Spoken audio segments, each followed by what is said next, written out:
Welcome back to the Curious Canvas. We are your hosts, Jem and PK. It's been a minute since I've seen you, but today we're doing a review of Barbie and seeing where we go from there. How you been? Everything's been good, working on a lot of different things, life's good, and always making the most of every day. How are you going? Yeah, I've been good, man. Just kind of the same, but I feel like I haven't really been creating as much, as in even just with droning and even just hiking.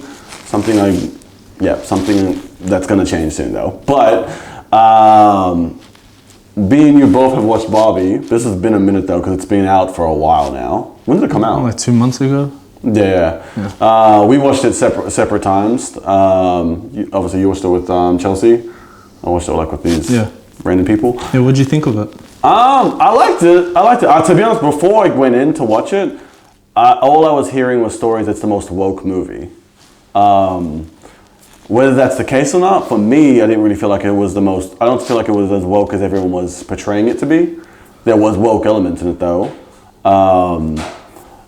Barbie though, as we know, I think not highest selling, but highest selling in Warner Brothers, is that right? Yeah, it's Warner Brothers' most successful movie of all time, highest grossing around the world and in Australia. It got better than Harry Potter, I think the one that came out in 2011. Mm-hmm. Yeah. With the Deathly Hallows? Yeah. Deathly Hallows? Yeah. It's, in Australia, it's a top 5 movie of all time, highest grossing movie of all time, like top 5. There's... What's the top 5? I'm pretty sure, Avatar was around the world that good. Star Wars, the one in 2015 or so. Yeah. The other Avatar was, I think, top 3. Yeah, The Way Out of the Water, yep. And then number 4 was, what's that movie this year? Maverick. Yeah, Top Gun Maverick. Top Gun Maverick, that one. And then I'm pretty sure right now Barbie has eclipsed Avengers Endgame in the top 5. You know what's crazy about that list? Besides Avatar number 1, everything else is a franchise. That means it's connected to another movie, right? Yeah. So they're built off they've built off the movie beforehand. But Barbie is a standalone movie. Right. There was like the momentum off the... Besides Avatar, the first one, but like every other one was... Yeah, like you've seen, when you watch, you've seen Top Gun, so you're just like, oh, I wonder what they're gonna do in number 2, you know? Star Wars, that's a freaking... That's colossal. Yeah. You look at Avengers, like just superheroes in general. Superhero movies are huge. Yeah. Barbie, I feel like kind of came out of nowhere. Yeah. Yes, it has star power, starring Margot Robbie, Ryan Gosling, heaps, all the other Barbies. Like all the girls, they were Barbies. They were all names. They had to top. What's the singer? Dua Lipa. I think that girl, America, what's her name? There was a girl that kind of looked like Margot Robbie, but brunette version. I know who. I actually know who. I forgot her name. Just like Margot Robbie. I forgot who that person is though. But I liked it though. Did you feel like it was a girly movie? Of course, it had to be a girly movie. It had to represent everything, all the feelings that... what I liked about it was it brought up a lot of nostalgia for girls, you know? I went in there being excited for Chels, because I went to watch it with Chels, and knowing each person, I'm sure every girl that watched it, they have their own specific feelings towards Barbie or their own story with Barbie as a girl. I won't talk too much into Chelsea's one, but I'm sure, she's a girl that moved from the Philippines and moved to Australia. When she came, when you had nothing, and then her dad here in Australia gave her all these Barbies when she came, like a whole room full of Barbies. Can you imagine that? And that's like the playhouse and all that? The playhouse and everything. And then whenever you hear the word Barbie, you remember when your dad gave you all that when you were a kid, when you had nothing. So it's like it's a big significance in your life, and I'm sure a lot of girls had that significance when it came to Barbie. Like they have their own story, and they show it in the movie when they go in the flashbacks of when the girl had Barbie, and she first they show the mum like, oh, here's your Barbie. Like the mum even had they have a story with the Barbie and her daughter. Yeah, so I love that. So when I watched Barbie, when I got to the cinema, we came a bit late. So we came a minute into the movie, right? We did too. No, but like one thing I do love that was cool about this. Like I have no idea what happened in that film. I'm gonna ask you this then. When I came in I came late a minute, right? Yeah. As soon as we got in, obviously we're trying to find our seats, but we look right. It's everyone dressed up in pink. Oh yeah. Right. It wasn't an age limit. I saw like old grandmas to like little girls. Because if you think about Barbie's a 60-year-old, like 60 years ago. Yeah, 60 years. 60 years, 1960, 1962, 1963, and so 60 years. It's gone through generations of women. Yeah. Of girls growing up and women. Of course, that's another great thing that came out of it was it wasn't just like the girls that came out, because girls now, except for the movie that's come out, girls now didn't really have Barbie. Like this has catapulted it back. Yeah, but it did. It was really the women that, you know, in their 40s, 50s, 60s, even 30s, 20s now, they all had attachments to Barbie. And you could tell they were giving it to their daughters, and that's what's happening. That's what they even show in the movie. You know, like I had Barbie in my life and then gave it to her. And then when she was trying to bring it back, why don't you play with your Barbies? Like, Barbie? Yeah. You know, she was like snobbing it already. Yeah. But then the mum was like, we had so many good memories. You used to play this before. Yeah, you used to play this before. And I think that was the craziest thing. And it happened naturally, the cult-like following. Everyone dressed up. Star Wars, just like what I was trying to say is like Star Wars, Harry Potter. When people go watch the movies, they dress up. They got the whole and now outfit, Barbie was another cult-like following, cultural phenomenon where they dressed up as well. Did you and Chelsea dress up in pink? No, I didn't. But I had my Sailor Moon shirt on, so it was pink. Of course you did. I'm just trying to I want to get the spirit of it. Things. Of course you did. Yeah, but that was.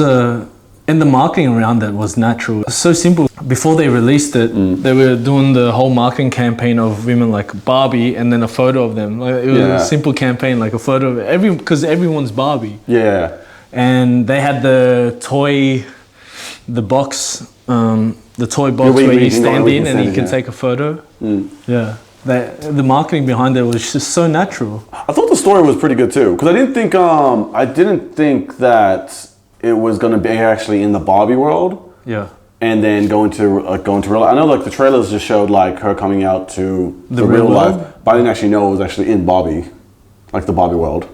You didn't think they were going to show much of the Barbie world? Is that what you mean? Yeah, I thought it was going to be like a little type of thing, and then like I honestly thought the movie was going to be just based on the trailer. Yeah. I literally thought it was going to be like, what's that movie with Tyra Banks, Life Size? Yeah. That's what I thought. I literally going into it was going to be just like. But it's different. It's different though. Yeah, because you were in that world. Yeah. Like with the Life Size, I don't think she ever actually. You never saw. She was just a toy, and then when she was in the real world, she was a toy but she didn't have a toy world. Yeah, in Life Size.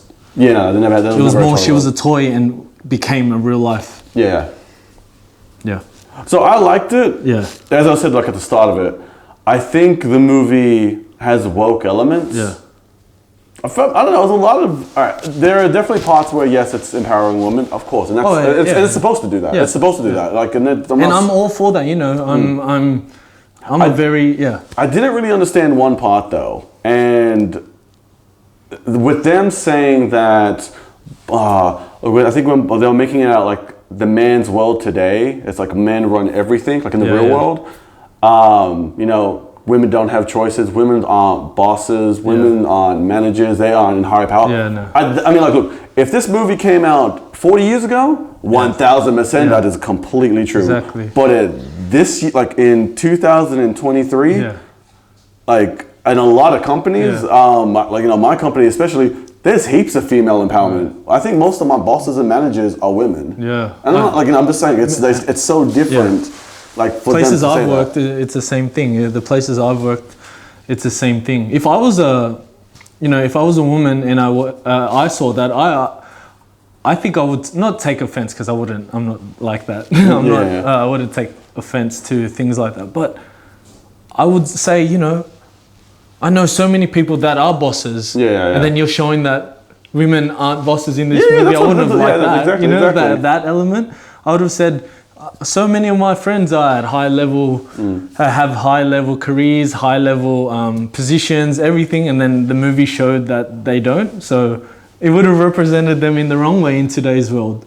Yeah.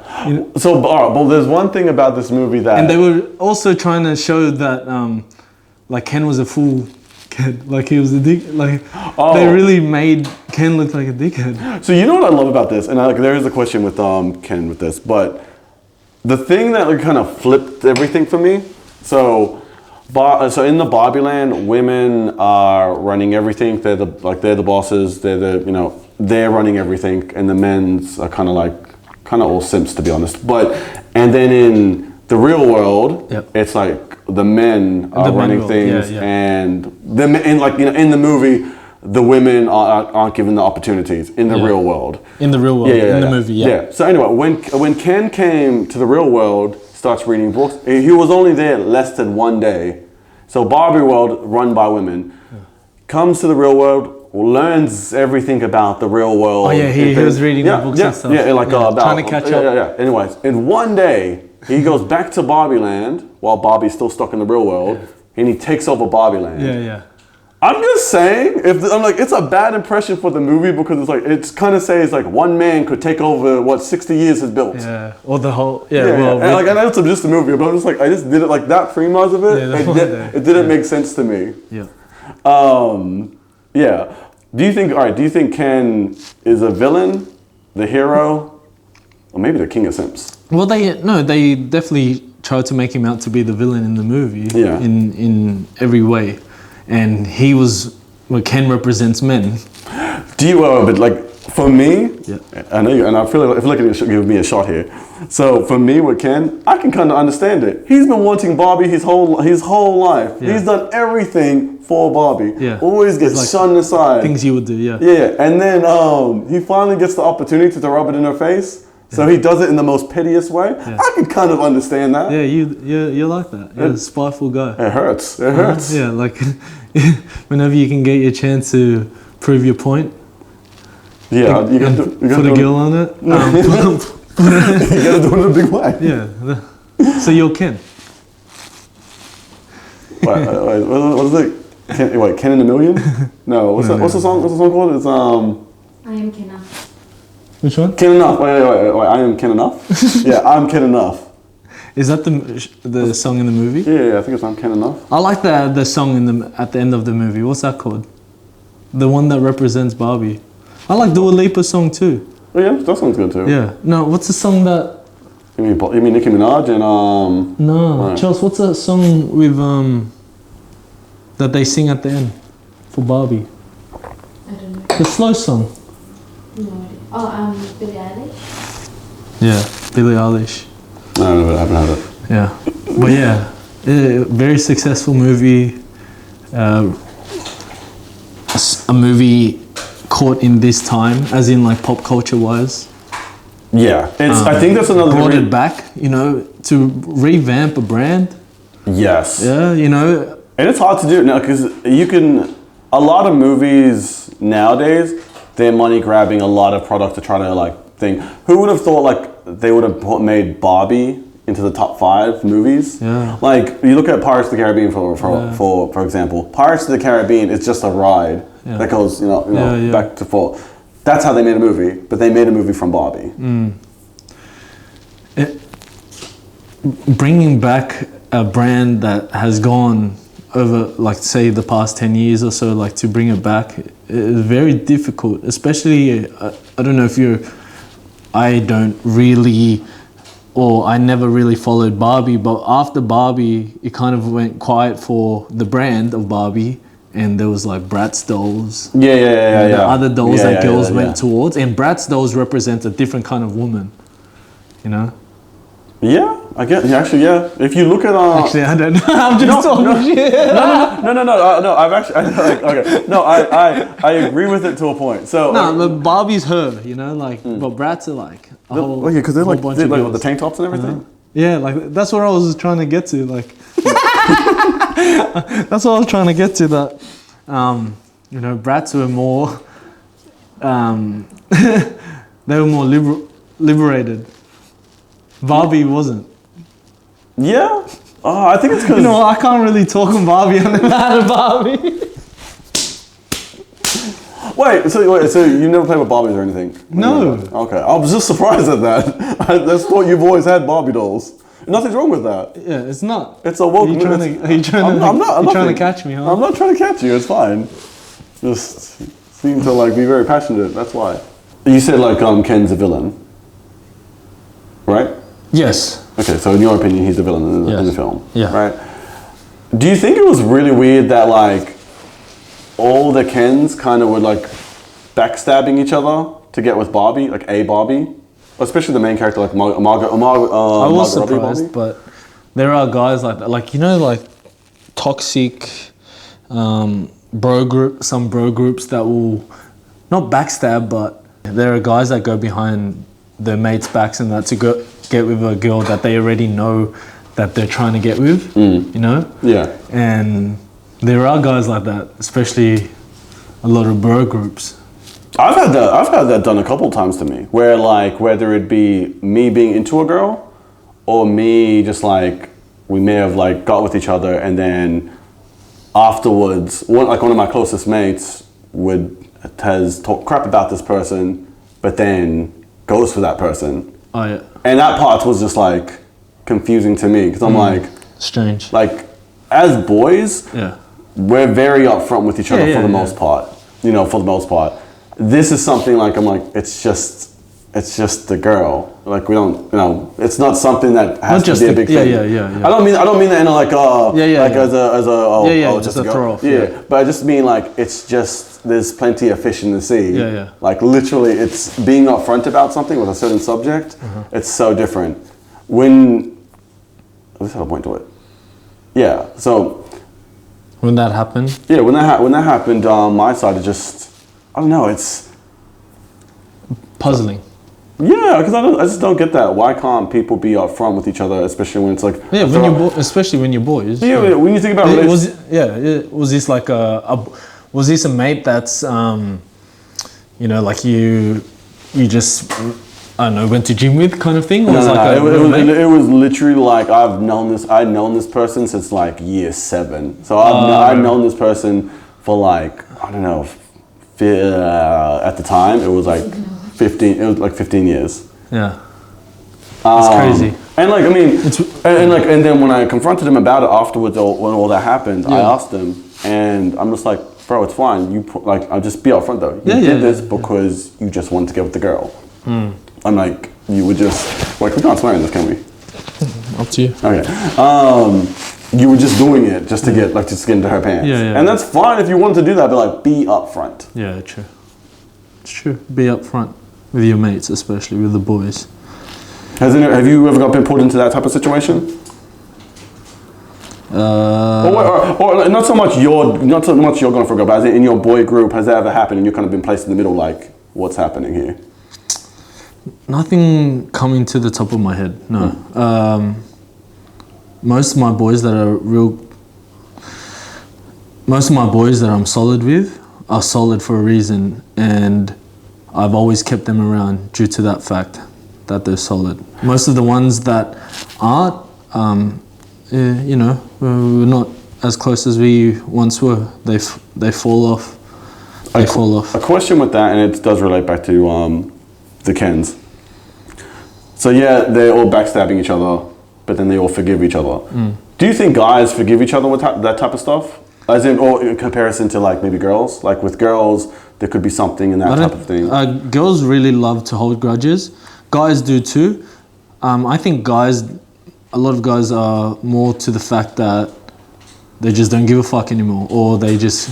I think it's some guys just, you know, you'll say the shit or like whatever, like punch on, and then it's done. And then you know what's crazy? Because like there's so many like boys who I know, and I've even had a close mate before where I've gone into a punch on with. Yeah. Of course I won, but no one asked. But yeah, continue. So we got into a punch on, but then like afterwards, it's like, bro, and we just started hugging. Like, I'm sorry, you're sorry. You get it over. And yeah, and then there and then. The girls will girls will drag it out and be catty and And tell then like their mates and they'll then bring it bring up. They'll bring it up out of nowhere. Huh? They'll bring it up out of nowhere. To who? Like it's like if girls argue, Yeah. they'll bring it up out of nowhere when it happened like years ago. Yeah, I wouldn't know. Okay. Like I'm saying, like I don't know if they would do that. I mean, like I'm not a girl, so I don't know if they do that. Okay. Yeah. On to the next one. Fuck you. It's been a while, huh? It's been a while since we've done this. Yeah. But all in all, about Barbie. Barbie. Is there more you got? Not really. Oh, okay. Yeah. Well, Yeah. And then All right. Out of 5, what would you give it? 3.5. And what did you take away from this? What about you? I give it 2.5 because it's not a movie I don't think I'll ever probably watch again. Yeah, me too. Like it's like there's movies where like, oh, this is cool, Yeah. but it won't. Like if it was on Netflix, I don't think I'll ever grab the controller and like. I won't I'll watch play it again. I don't think I'd watch it again, but very successful movie, had a lot of. It was a fun movie to watch as well. Yeah, I definitely feel like. And I get it for the nostalgia for girls. That would have been if I was a girl that grew up with Barbie, I would have loved it as well. I reckon. Oh, well, that's good. Right, all right. What's a toy do you think from your childhood Yeah. where they could make a toy from, like a movie from it? And then, by the way, they probably What are already some have. toys They that you probably used to already play? What are some toys you used to play with have. You know the. besides the ones you play with now? You know. Have you know what's The BP? You know what would be a good movie to make? Around BP? the BP. The black. The shuttlecock. Huh? The Vietnamese shuttlecock. What's that? It's the that thing like I don't know if you ever had it in like this area, but like out in Liverpool area, like it's like a Vietnamese shuttlecock where like you throw it and you start kicking it with your feet. It's like bro, I gotta show you because it's like it's actual thing. Hold up, it's a Vietnamese shuttlecock. Well, growing up, all I remember playing with was The shuttlecock. Oh yeah. Have you ever played with a Vietnamese shuttlecock before? No. Ever? haven't. Oh, okay. You trying to set me up? With No, something? I'm not. Have you ever? No, because I have. That's why. How you shove cock in your? That's what you have. You shove a cock in you or something. I know you're trying to set me up with something. No, but I'll bring you one next time. No, when I was growing up, I played with wrestling figures. Yeah. But will they make a movie about wrestling figures? I don't know. What toys are you talking about? Oh, like most of the toys that I played with was like they were based off TV shows like Ninja Turtles. You know, like action figures that was based like from like I don't know, gargoyles, like Disney's gargoyles. Yeah. Like that's where something I wish they made a movie of. You know, what's another one? Who's gonna play The Rock in The Rock's movie? Well, I don't know if that person's born yet. Yeah. I don't know. Not born yet, but like as in, it's got to be someone huge. Yeah. Like you look at It'll be you look at Hulk Hogan. Some island. Chris Hemsworth is going to be playing him. Oh really? Yeah. Oh, it's gonna be a movie. Yeah, of Hulk Hogan. That's cool. So he's trying to get as big as possible. Yeah. That would be interesting because you can kind of see that like little bits. Yeah. Someone playing The Rock though. It'll be some island of Yeah, but who's? charisma. Yeah, it's hard. He's The Rock. Yeah, it's really hard. It's hard to replicate someone so big in spirit. Yeah, The energy is way too But big. they did that in the Elvis movie. You know how there's some movies where like when they're He portraying did well him, he did well in it. he did great. And like I've seen movies like I've seen movies before that, and I never in a million years thought he would be playing Elvis. Yeah. I thought it was like no, this is a miscast. Yeah. That's what people thought Did with really well. that's what people thought with Ryan Gosling at one stage. Because I thought like Ryan Reynolds or someone would be playing. Margot Robbie was a great Barbie. She's a great. I think her movies that she's in are always top grossing. Yes. Yeah. She's like. I think female star wise is like what it's gotta be the top Right 5. now, yeah. top now. Yeah, I top think she's 3 maybe. Yeah. Right now, yeah. And she's Australian too. One day people will look back the way that they looked at Nicole Kidman and Angelina Jolie and that, like she's at that level. Yeah. And she's making blockbuster movies. They're blockbuster movies. You know who's like Good on her. you know who trumps almost everyone in like the highest grossing movies, Zoe Saldana. Yeah, she's like in the top 5. Yeah, she's been in Avatar, Endgame. Avengers. Yeah. The one she was recently in. Guardians of the Galaxy. Yeah. Was that top grossing? No, the top grossing. No, there's another one she was in. Yeah, but yeah. But she's in Avengers Endgame, so yeah, like she's always been. She's always been in like. Yeah, but she's so underrated because no one even thinks of her as like a top thing, but she's in the movies. Yeah. I think it's. She's like one of those people that play basketball that are in the teams that always win championships. That's her. Oh, okay. Yeah, but they're not the main person. Yeah, I think it's because she's always in makeup. Yeah. Like Avatar, she's obviously that's CGI, and then you look at. Yeah, but she's not the main person, and she's still in those movies. It's crazy. Yeah. Margot Robbie's though, she's the main person. Yeah, this or what's another movie? The It Girl. Suicide Squad. Focus. Will Smith, yeah. And Wolf of Wall Street. Wolf of Wall Street. Once Upon a Time in Hollywood. In Hollywood. Yeah, and the thing with Margot, if you think about the top actors, she's played with them all. Not played. She's been with them all. No, so wait, I'm not getting any better. She's been in movies with them all. Will Smith. What movies? Brad Pitt. Yeah. Leo. Ryan Gosling. You know. Yeah. How old's Ryan Gosling? I think he's 40 now. He's looking amazing for a 40-year-old. Yeah. You'll say that about me too. You're looking good, bro. You're looking good. All right, moving forward then. Well, you know Rock and Cena are back, right? Yeah, that was crazy. Yeah, we were watching it. And it's just so... what's the word? I can't believe it's been 11 years or 12 years since The Rock did that comeback. And I remember at that time, that was such a big deal in 2011 when he came back for the first time. And now, when he did it again and now he's 50, I just can't believe, I can't grasp the time of 12 years of his comeback then and now he's come back again. It's 3 generations he's literally been.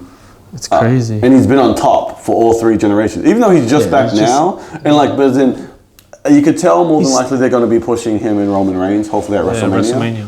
Don't know who would win though. Yeah. Because let Roman Reigns win. They want to push him. They should. I mean, it's been, he's held the championship. I think, how long? I think he's the 3rd longest champion. He's held it for 3 years.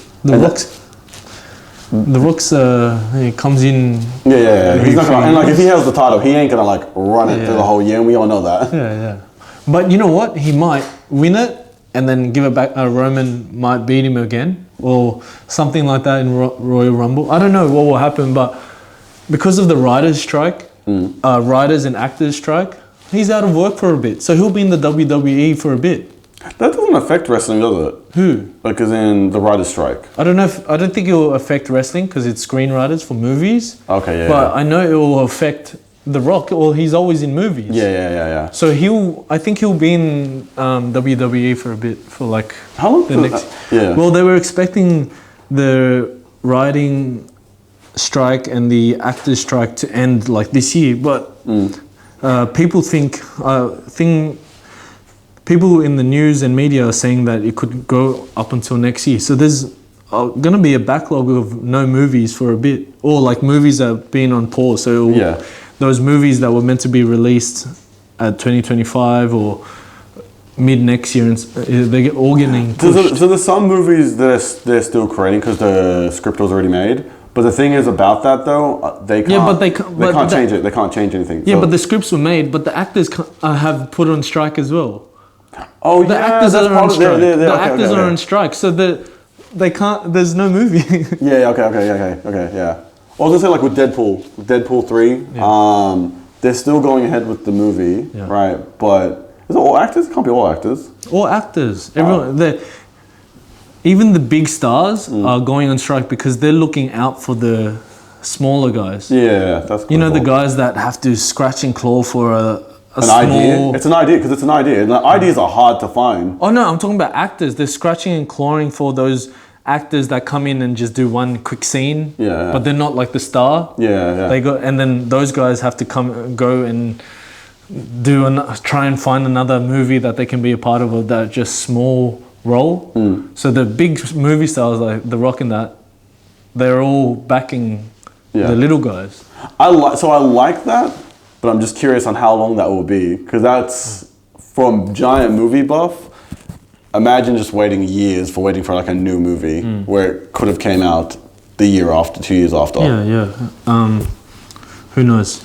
Which is kind of happening a little bit now. Yeah, but I really believe that's why The Rock and Cena are back in WWE, because they're not making movies. That makes sense. You know, I didn't think that, because I'm like, they're both back in there, and they're Cena's having a run right now. The Rock's has always been on top, but like Cena's having a bit of a run right now. Peacemaker, Fast and Furious. So he's having a little bit of like actually running to get to bigger roles. But that's why that's why they're both back in the WWE, because they're not doing movies right now. That's pretty smart. Yeah. That's actually really smart. Yeah. That's cool. Really hope not to butt in, but like, it's not that they need money. It's just the passion. They got the passion and they got the time to actually do it. Yeah.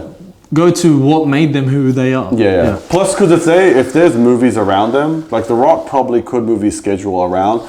But if he gets injured, which he has got injured, like at WrestleMania 29, WrestleMania 29,